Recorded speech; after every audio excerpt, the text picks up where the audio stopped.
Hi there, this is Åsa with a new process video. Today I'm going to do a very strange project because it wasn't what I had in mind when I started, what it eventually turned out to become. Everything started with a little photo shoot with my daughter. She had dressed up as a character from a computer game, and I didn't know who it was. But hubby said that it was cool, and we took photos, and she just loved to dress up and pretend to be someone else. And then I decided that I was going to do a layout with this photo, and that I was going to show her together with the character as she's drawn in the game. So that was the start. I took the photo, I cut her out of the photo so that I just have her entire body on to work with. And then my son came along, and he saw this photo of his sister, and he saw the cool photos that I had printed out from internet, and then he said, I want to do something similar.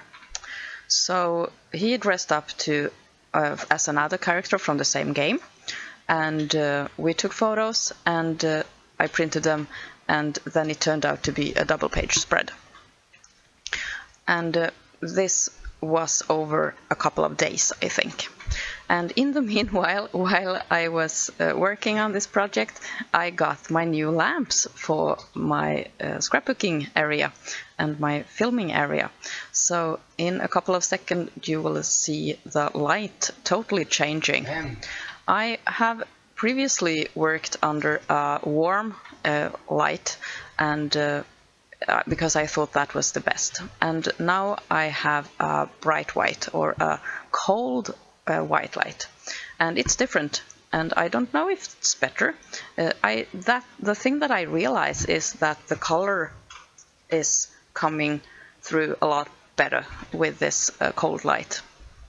So I'll try it for a while, and if you have an opinion that you want to share with me, please do, and I'll see if we all agree in the end.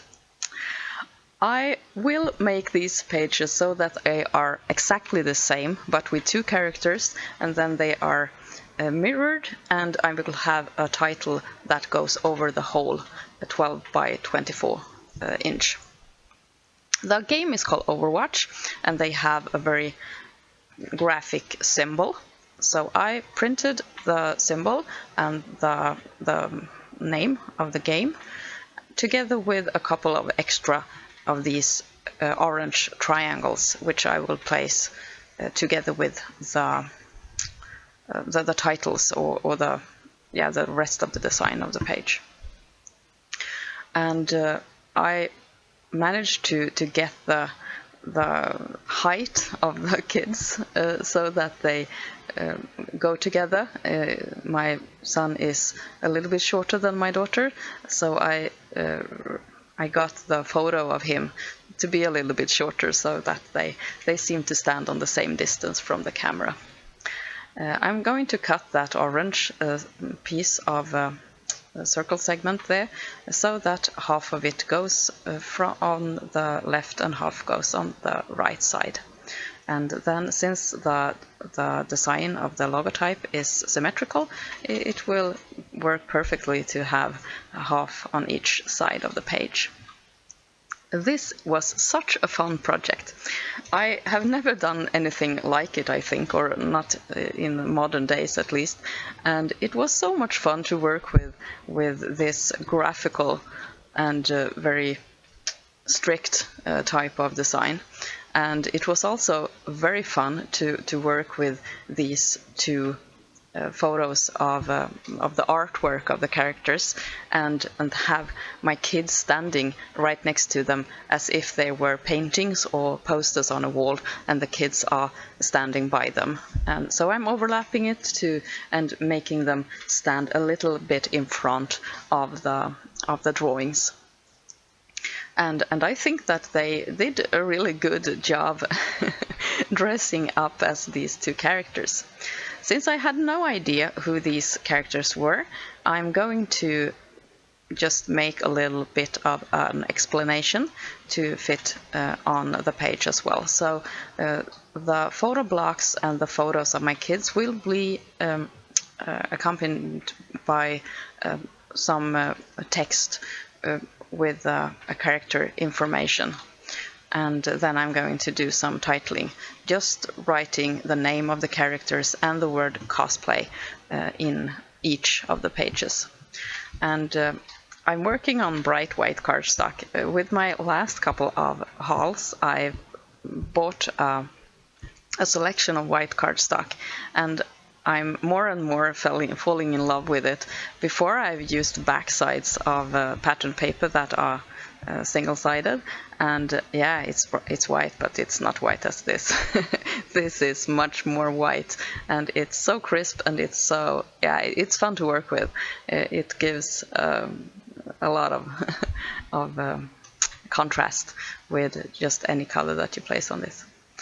I'm using my long ruler, and I've had that for a while, and now with my grid background cutting mat, it's something that I totally recommend to every scrapbooker in the world, because it's so easy to line things up and have a feeling of straight lines. I use it a lot, and I'm becoming more and more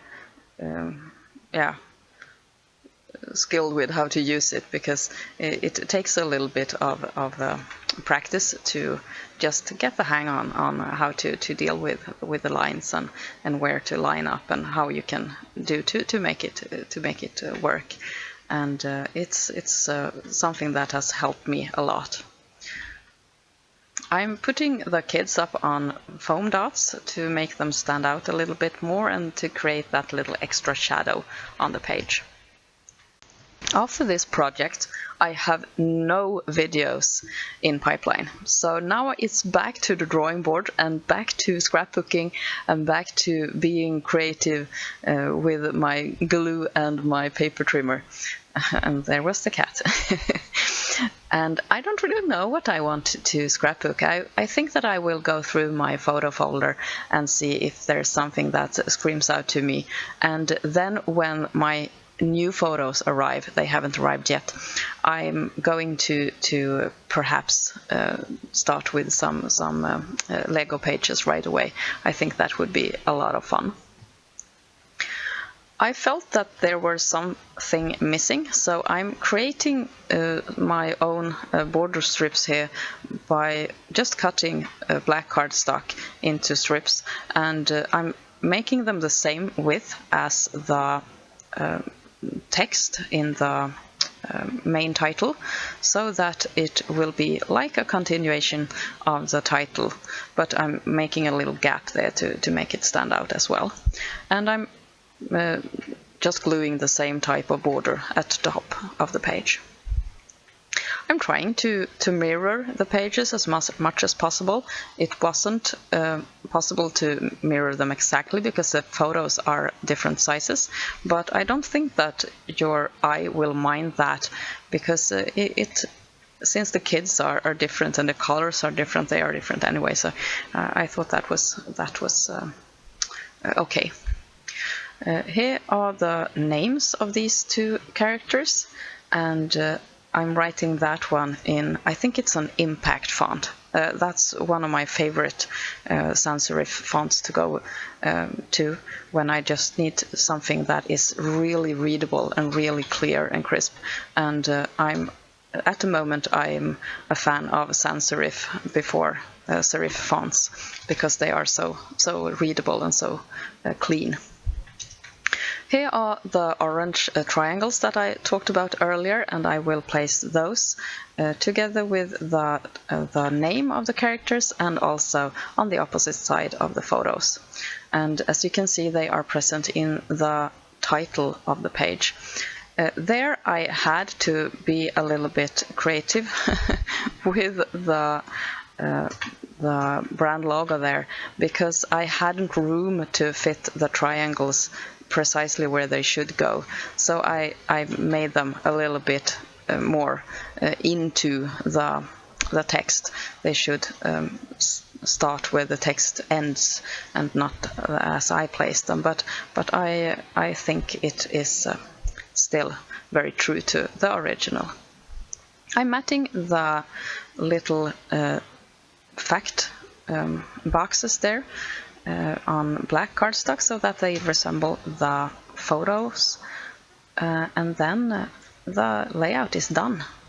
This was so much fun, and I was so pleased with the project, and it totally stands out in my album.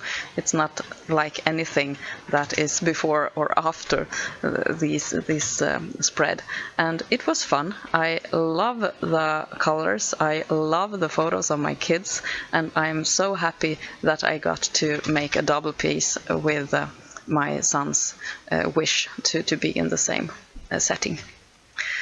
And here are some close-ups, and I hope that you enjoyed this very different process video from me. Take care, see you soon. This is Åsa. Bye.